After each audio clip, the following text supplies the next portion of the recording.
Howdy folks, welcome to Bullish on Farming. Today's January 5th and just coming to check in on the hogs in the winter wonderland. And the hogs are doing great. We got hammered with snow, no big deal. You know, we went through our mild spout, but take a look at these pigs. They are clean.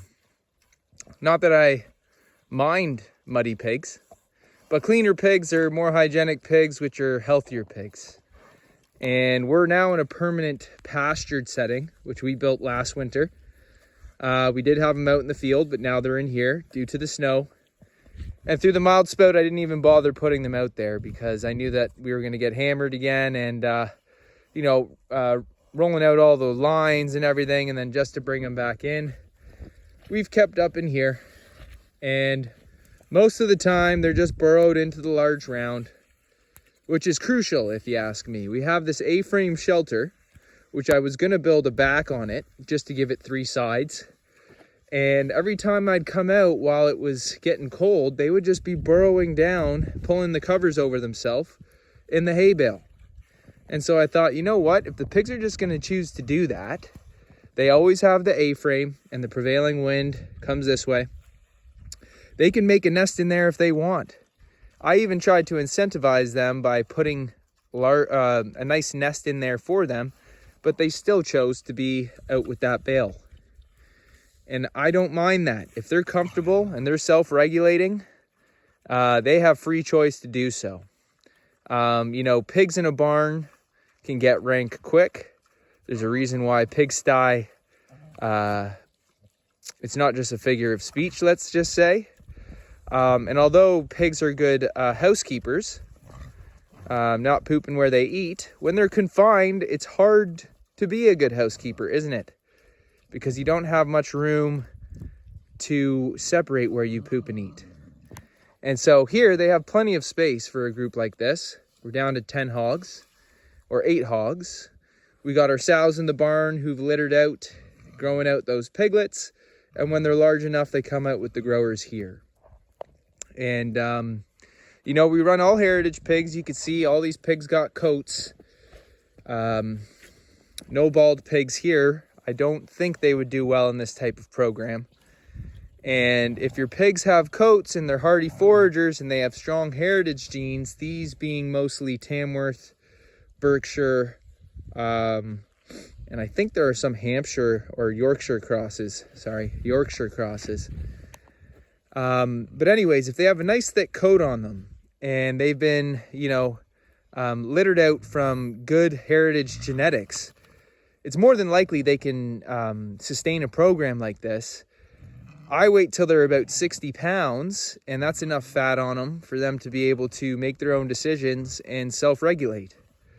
Now, they have to be in a group because they are herd animals, and so when I see them nesting or burrowing in the nest, they all conglomerate together and use their body heat to stay warm. So it's not like you just want to have one pig out here. If they're 200 pounds like this girl here, I'm sure she'd be fine. But even then, pigs in numbers, they have strength in numbers when it comes to self-preservation. As do all pack or herd animals, because part of their intelligence of survival is in the herd or the pack dynamic. And so it's incredible. I fed them at 8 a.m. this morning. It's now noon. They're still working on it.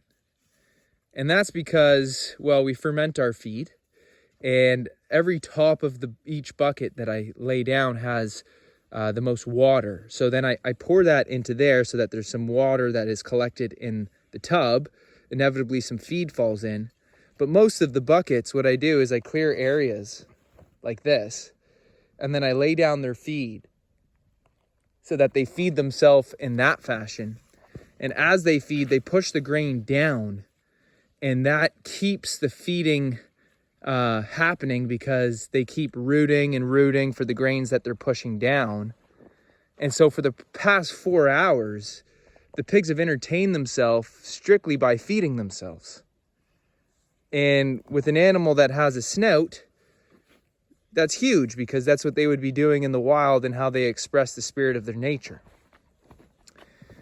Now, as it's getting cold like this, since December, I have been feeding 25% increase in ration. And some people might be saying, well, you know, is that eating into your budget? Well, with a program like this, I see it as an insurance cost, because to keep them out here, I want to make sure that they're getting enough caloric intake and energy to maintain body condition. We send pigs monthly to the butcher. I don't want pigs to be losing weight. So every month we need at least one, and during the spring through fall, at least 2 pigs going off every month, and they better be at finishing weight. And so I don't want to cheap out on the feed, and it's an insurance cost to make sure we're always hitting finishing weights.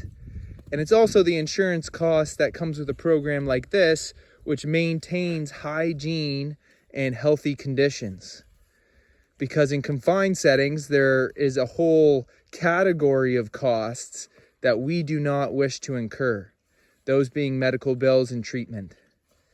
And anyone who's worked in, you know, swine production in a conventional manner knows that that is absolutely part of the game, because in those confined settings where they're in sterile environments that doesn't have nature recycling the natural waste of the pig and requires a lot of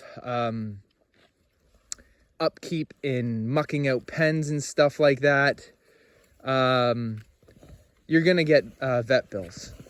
Or you have medicine that you've purchased just to keep up with things, you know, traditionally like worming and other type things like that. So we want to stay away from that altogether. It's not fun raising animals, in my opinion, if you got to treat them and they're sick.